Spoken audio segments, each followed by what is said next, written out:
So I'd like to thank all of you for joining us today. And before we begin, we have a few housekeeping items. If you have questions during the presentation, please enter them into the chat box, and we'll answer those questions at the end of the presentation. And lastly, we will be recording it, and after we're done, we'll post it up to the website. So if you want to take a look at it again, you have that opportunity to do that. All right. So my name is Lisa Carter, and today we have April O'Brien joining us. And so you ask, who is April and who is Lisa? So some of you may already know me, but I am the owner and president of SpartanTec, and we've been in business since 2002. And I tend to forget how many years I've been in business, but this is our 18th year because it's so much fun, you just kind of lose track, you know. And we provide security solutions and services, and we're on state contract in both North Carolina and South Carolina for a couple of our vendors. April has been our channel manager with ID Agent for the last 3 years, and she loves cybersecurity. She has been a wonderful teacher and mentor to our team. So thank you for being with us. We're going to offer you a free dark web scan at the end of the presentation. I'll tell you how to do that. And until then, I hope you enjoy the presentation, and I will turn it over to April. Oh, thank you so much, Lisa. And as always, it's wonderful to work with you and your team. You've always been really on the ball about cybersecurity, even before all of this kind of blew up at us. But thank you very much for having me. And I hope what we discovered today is going to help you know more about what is the dark web and how it works. Where are we going and what is going on with it? And also some suggestions on what you can possibly do to help your business to be able to stay safer and more secure, and the things that that SpartanTec can help you with. Just a quick explanation on this slide. Most people are really surprised at how little bit, that tip of the iceberg that you see, that is the internet that most of us know. That internet is, you know, all the Googles and all the websites and all the things that we can access in our normal everyday business. And then underneath that tip of that iceberg is everything else. The majority of the internet is indeed very useful. It is research. It is all the information that supports what we can see. It's all kind of wonderful and great things going on about it, but at the very bottom you will see there that that's the dark web. That's the place that we're going to talk about now.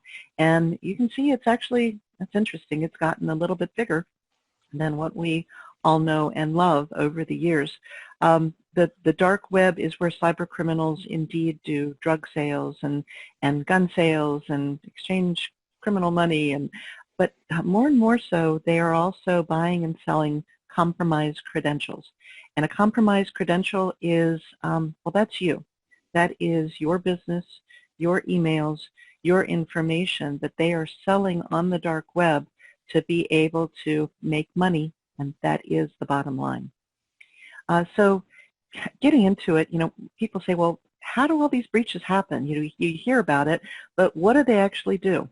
You know, of course, there are malware attacks. People are putting things on your software and on your machines, and of course, there's still hacking that goes on. And you know, there's the ransomware piece of it, where they get into the system and they hold you ransom until you, your information ransom until you pay them money. But more and more, what they're doing is they're actually using compromised credentials to be able to get into your systems, your information, your bank accounts, all the things that they can use to make money. So whether it's a compromised credential that they purchase on the dark web, or whether it is maybe a phishing scam that they have developed to figure out what's going on, or maybe they've just done a brute force attack to be able to get into your system, you know, so much information, it gets overwhelmed. That's almost 80% of the way that things happen. And that's why your compromised credentials are so incredibly valuable, because that's how they work. We have we've all begun to call this the zero trust, right? The age of zero trust. And, you know, you have great people working for you. You have chosen the right folks, and they are doing the business of your business. And then you have things that, you know, you've set up the systems to be secure. You've done all your patches. You've done all the things that you can to make your business a safe and secure place and operating, you know, at peak efficiency. So in addition to that, you've also limited the information that people can access. Of course, not everybody has access to the payroll information, and administrative rights are given to just a few. Even with all of that, even making sure that you've done all of those steps, you still need to monitor for compromises. And the reason is that the cyber criminals are trying to find a place that they can get in to any of those systems and things that you have set up, but even more so, they are using your most vulnerable place to be able to access the information, and that is your employee. Your employee is using the business email just the way they're supposed to, and by doing that, they can be exposed on the internet and give the cyber criminal a way to get into your business. So that whole loop of making sure all those things are happening and still monitoring for that compromised credential is key to helping out with that whole zero trust. And as you can see here, you know, our governments are playing catch up to the cyber criminal activity and are developing legal frameworks to help businesses be more secure. Most of us don't like to have that extra legal layer and rules to follow, but, you know, we do seatbelts. We put the helmets on for the bike rides. We have insurance that we carry just in case.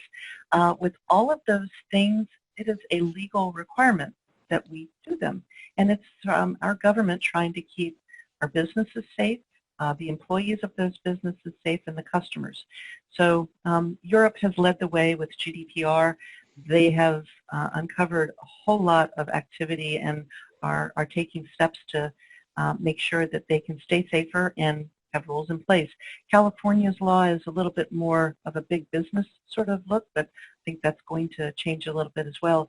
New York SHIELD Act, which just got started in March in the middle of all this COVID craziness, that definitely has businesses with 50 or more employees. So it is no longer just the big enterprise business that needs to pay attention to cybersecurity.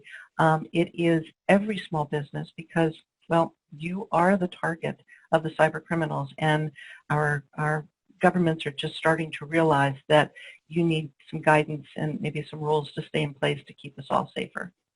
And again, you know, the employees are the way that the cyber criminals are getting into your systems and can cause other craziness to happen.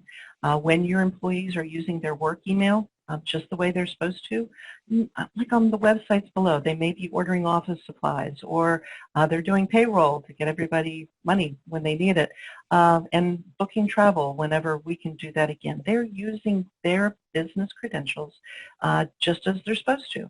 Unfortunately, a lot of times they're also reusing passwords, not the best practices, and this will go into the whole training and what is the right way of doing things idea. So if your employees are into any of these systems and they get compromised, as, by the way, most of these businesses that you see on the screen have been, then your credentials are compromised, and the cyber criminal now has a way of potentially getting in.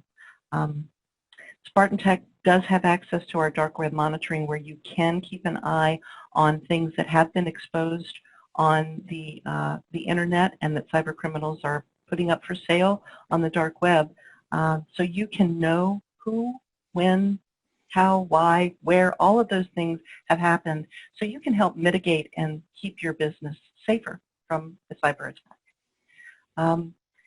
And with the big question is, why is the security awareness training important to every organization?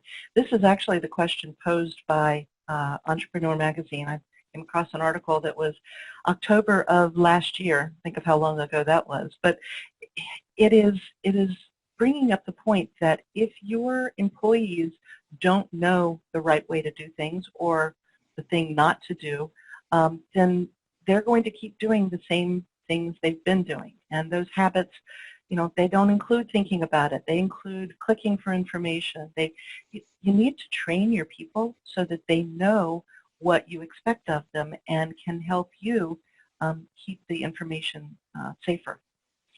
Hardware and software is definitely something that you need, and obviously that is the base, but you also need to be aware that your employees may not know the exact right thing to do, and they may not be thinking about how it can have consequences for your business. And people are clicking. This shows that all businesses have a click-through rate. Education, for some reason, seems to be very high.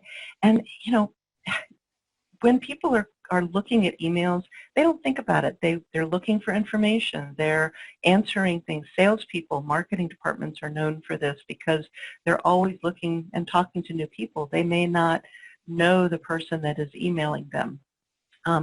But you think about the numbers of phishing emails that have started coming through, especially with the COVID crisis. I heard a statistic recently that 80% of all cyber activity, I think it was in the past month or so, that was linked to COVID information. People were looking for it, they were clicking on it, and it has definitely gone up.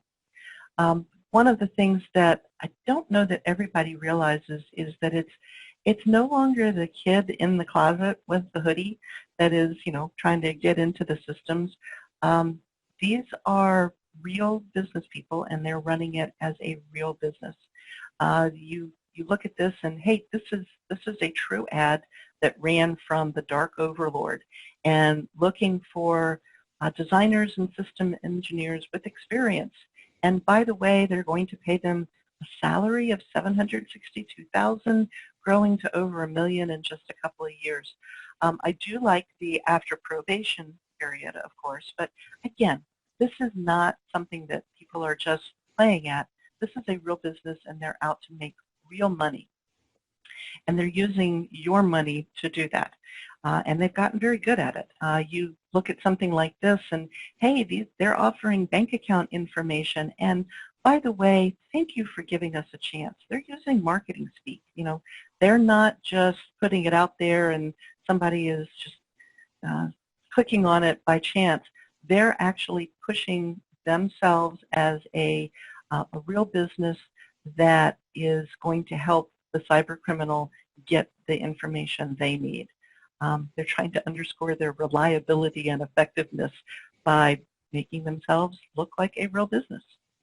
And, it's not always easy to know if you are exposed. It may not be something that you or your employees have clicked on. It may be that you have just done the business of signing up for your internet service. It may be that, Time Warner Business Class, great. This is a small business or a large business.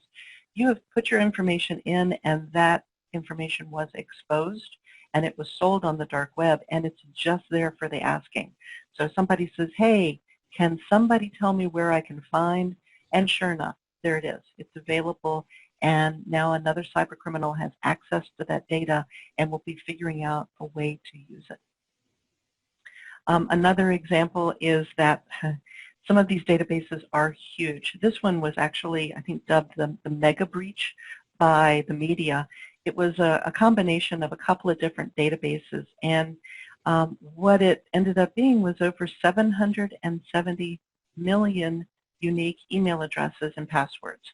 And that is how they make all that money. It is volume, and an experienced cyber criminal will do their best to make money off of every single one of those email addresses. They have their own database files. They have their own systems and bots and things that they are using to try to figure out, is this going to be a phishing campaign? Am I going to try and get into a bank account? Am I going to create something for spear phishing to go after some gift cards from a business? They're going to take that 770 plus million email list and try to figure out how to make money off of it. I think one of the interesting parts is it was only $10. I mean, if you think of the amount of information that's in there, it's that accessible, and that is what they're doing to try and get the information to be able to attack your business. And there are banking account routing numbers that are for sale. I love this. It says perfect for ACH fraud. You know, again, marketing speak, trying to make sure that they stand out from the crowd. And unfortunately, it's not just money anymore.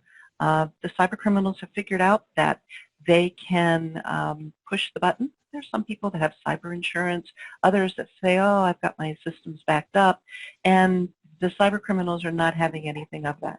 What they are doing is they are saying, by the way, we need you to pay this now, or we're going to release all that information to the public, and all of that information will be exposed and embarrass you. Can you imagine having to go to your customers and vendors and saying, oops, we made a mistake and we didn't pay on time, so all this information is now released? The cyber criminals are taking every advantage they can. That's how it works these days. The other interesting thing that's happened, again, it's a business. Don't you like the idea that ransomware as a business, RAAS, so you got this RAS system that's set up, and it looks like this wonderful software system. You have all the tools available and readily, programmed so that you can easily set up your own ransomware attack. Interesting that it has become that kind of business. And you don't even have to be that good. You can actually go into buy a phishing kit. You're looking for a project. So they actually have a how-to, a step-by-step guide, and some folks on our security team actually took the challenge and they built it. Oops, sorry about that. You can see us again. So if I share my screen, when you are looking for business, you can, or looking for the kit, you can see that they have gotten very good at it. So this is a Facebook example, and I think it's the one on the right that's real, but I can't tell. I had somebody point it out and how you could tell the difference, but you know what? If I were clicking through things and this came up, I would not know what to do with it either. This is, again, the color match is just great. You can't tell the difference in the two systems. So looking for a project? Go ahead and get the phishing kit online. They are surging. The whole thing with COVID has definitely caused a lot of cyber criminal activity to explode. FBI came out and said, yep, you can expect this to happen. And the idea is that people, be aware. But how many people actually pay attention to the FBI warns and, where are they reading this information? Part of the challenge is that people were looking for information, right? So there was definitely fear, curiosity, uncertainty, all of those things the cyber criminals were able to capitalize on. These are a couple of different examples. They're real examples. The names have been changed to protect the innocent, but the idea is that when you are seeing emails and when your employees are seeing emails come through, these are the things they should be looking for, because the cyber criminals have gotten really good. I mean, you see the logos in there, you see things that look normal, and again, looking for information means that people are actually not thinking about not clicking. So you can hover over areas to figure out if it's a real URL. You can look definitely at, the fake email address. That's a pretty good one. cdc.gov, -gov, there is no dash. But most people aren't going to know something like that. Training your employees to be able to think about what they should be clicking and what to look for is key. This is another example. Again, looking for information. Why is this person sending me this? Why am I getting this piece of information? Why are they sending this kind of information to me? That should be like the first thought. And then just paying attention to what's in there, and the urgency piece is huge. You must do this now. Again, good marketing tactic, but it's not something that you want to just hesitate and take a step back and say, do I need to click on that? Unfortunately, our smartphones are not safe either. That this is an increasing activities that they are using your smartphones to be able to get info. And again, people click, they're not thinking about it, they're used to seeing something, I'm curious, my friend must have sent this to me, and they click. And that can give the same kind of access to information that the cyber criminal is looking for. So with all of those kind of examples, we have come up with a recommendation for some things that you can do to be able to think about those emails. You know, you do need to watch for that overly generic, "Dear Sir," I would never click on that, but people don't always pay attention to that. Whether or not you want to look at the whole email address. Remember that CDC example, the beginning of it looks wonderful, but as you get to the end, it's like, again, why are they sending that to me? Look for that urgency kind of piece, you know, do it now. And again, if you didn't do it now, then maybe you need to call up somebody and say, did you send this to me?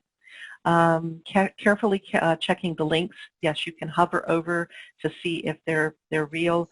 The misspellings and the grammar, that's something that we're all aware of, but again, they've gotten really good, and sometimes it's hard to pick out. And also checking for the secure website, make sure you have that HTTPS, that stands for secure, and then don't click on attachments. I get stuff all the time. It says, here's your invoice. Okay, I'm not in billing. Why am I getting an invoice? Again, just taking that extra second to listen, or listen to the voice inside your head that says, why is this happening? You'll notice that the soap bars on the left, this was kind of a play off of check, you know, take that extra 20 seconds, wash thoroughly, think thoroughly and carefully about what you're clicking, just like you take those extra few seconds to wash your hands extra well. And the other thing that we do want to do is talk about some steps that maybe you can do to protect your employees. You do definitely need to get the facts, so stay away from the rumor mill. Don't click on just everything. Pay attention to what SpartanTec tells you, because they will have the facts on the best ways and practices to keep you safe. Think twice before clicking those links and be suspicious of those attachments. Automate compliance. Now this can be anything from, yes, you may have actual compliance rules that you need to follow, but this is part of the steps of teaching your employees to say, these are the things to do, these are the steps to take. And again, SpartanTec can help you with that. Protect those passwords, whether you're using a password manager, whether you have a password system, and just realize that just because you've taken that extra step to protect your password on your server, those same steps are not necessarily available out on the internet where you are still vulnerable. You do need to be aware of strange networks. You know, just pay attention of not logging into places. The first thing that pops up on Google is not necessarily the thing to click on. And I heard that just the other day from someone. Use two-factor authentication. Again, SpartanTec can help you set up something internally, but make sure that you're doing all of those for your bank accounts, your checking accounts, and anything else that you can use 2FA on. It's a good practice and something that needs to happen regularly. Keep an eye on the bad guys.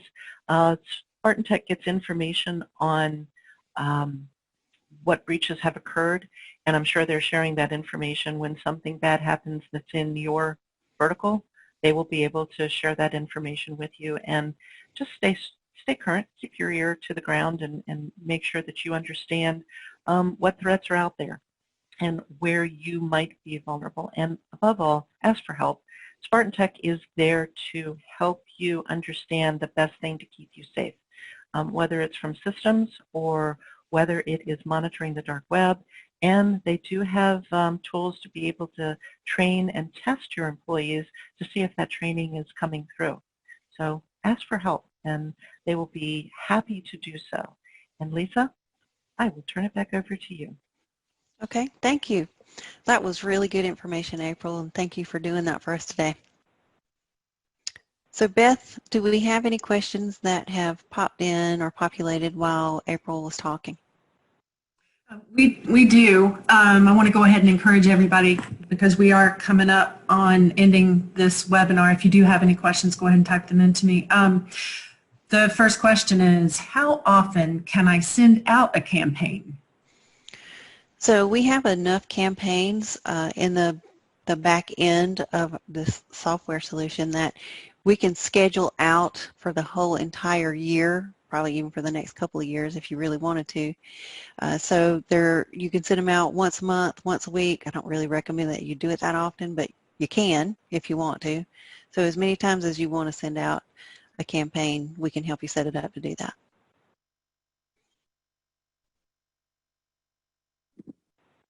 I've got another one.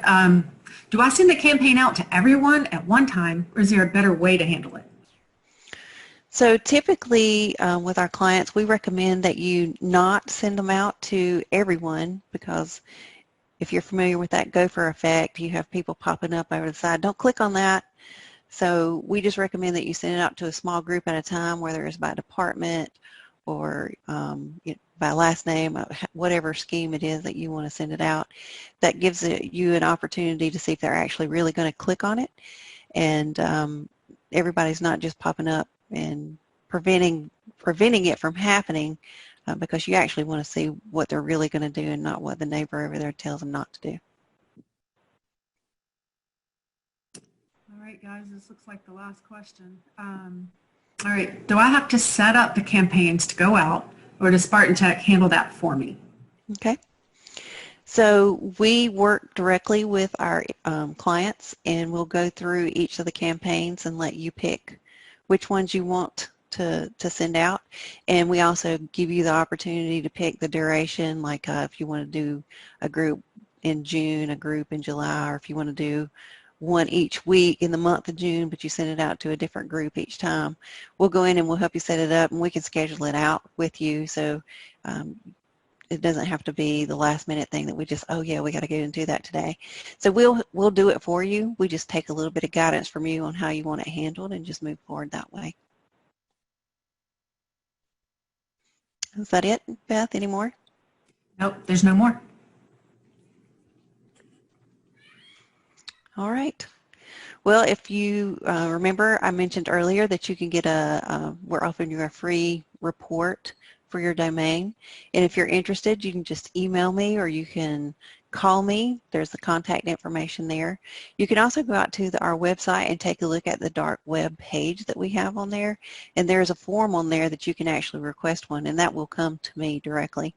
So I'll be able to pull one for you, and I'll send you a link to download that report, and then I'll give you a call and we can go over it and discuss it.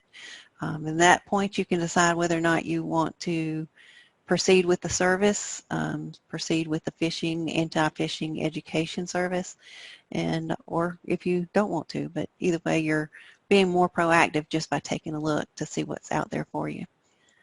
So if there's no other questions, we're going to wind it up for today. I want to say thank you again very much for coming out and listening to our presentation, and I very much appreciate it. I hope to have the opportunity to work with you going forward. Until then, have a great rest of the week. Thank you.